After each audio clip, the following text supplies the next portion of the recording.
Hello and welcome to the podcast. Thank you very much for being here. I appreciate it. Hey, today we are going to talk about the fact that a lot of people think that this is a scam, and I just want you to know that there are no deals, and this is why it is not a scam. I was talking to a new potential client about this, I don't know, a couple of weeks ago, and we were talking about the fact that it feels very scammy. Infinite banking and the whole life insurance thing just feels like, why didn't I know? It's too good to be true. All these people are saying all these things. And so some people do make it sound better than it is. But we talk about this in the industry, there are no deals in the life insurance world. The insurance company is not going to give you some smoking deal because at the end of the day, they have claims to pay and they have risk and they need to mitigate that risk. Just like the bank is not going to give you deals. Your investment broker is not going to find you some amazing deal.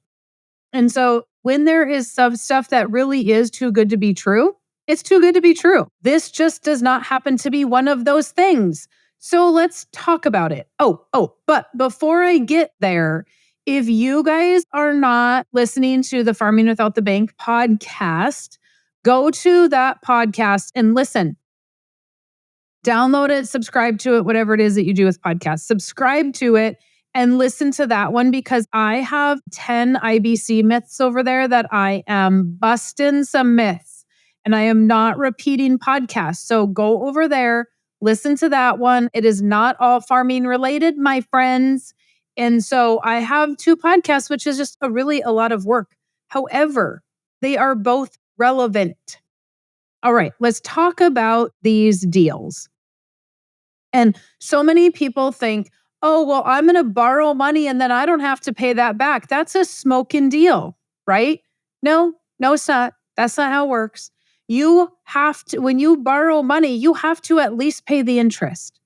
And the insurance company doesn't tell you you have to pay the interest, but Mary Jo tells you that you have to pay the interest because the interest is going to compound from year to year. And that could lapse your policy. Yes. So when people say, oh, you're earning more than what you're paying, no, it depends how you pay that back, my friends. It depends. If you are not going to pay that at any interest or any principal, that interest is going to compound. It'll eventually lapse your policy. And so you need to be paying the interest. This is not some pie in the sky thing that is just miraculously going to cause you to retire and give you all this newfound wealth. No, that's not how it works. Okay? You have to pay premiums.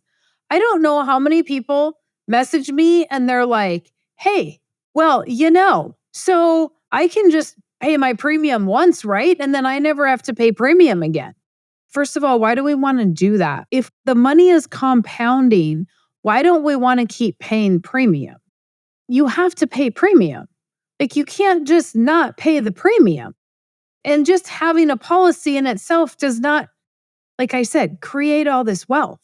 And so you have to pay the premium. Or it's a scam because I'm not getting my cash value and my death benefit. And I talked about this in the Farming Without the Bank podcast this week, is that your death benefit is a portion of your cash value that you get while you're alive. Okay? The insurance company allows you to use some while you're alive.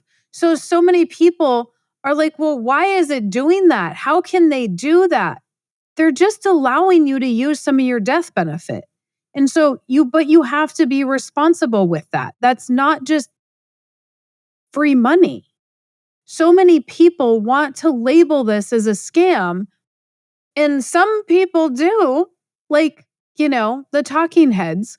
So many people label this as a scam, but they are not trying to understand, or they don't understand how whole life works.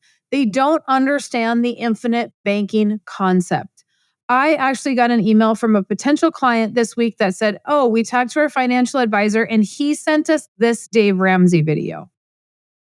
So it was painful, but I had to listen to Dave Ramsey. And he's talking about how you don't get to use the cash value, how, it's a return of premium. Yes, it's a return of premium because they have to mitigate risk and they anticipated more people dying. Why am I mad that they're labeling that a return of premium? Because guess what? I don't then have to claim it on taxes when I get a dividend.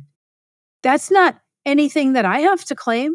If it was a dividend from any other company, I would have to claim that. So I'm totally okay with them coding that as a return of premium. I'm not going to say nothing about it. But when we have people out there that don't understand what we're doing, it's very, very easy to just say, oh, that's a scam. Oh, you have to pay interest when you borrow your money.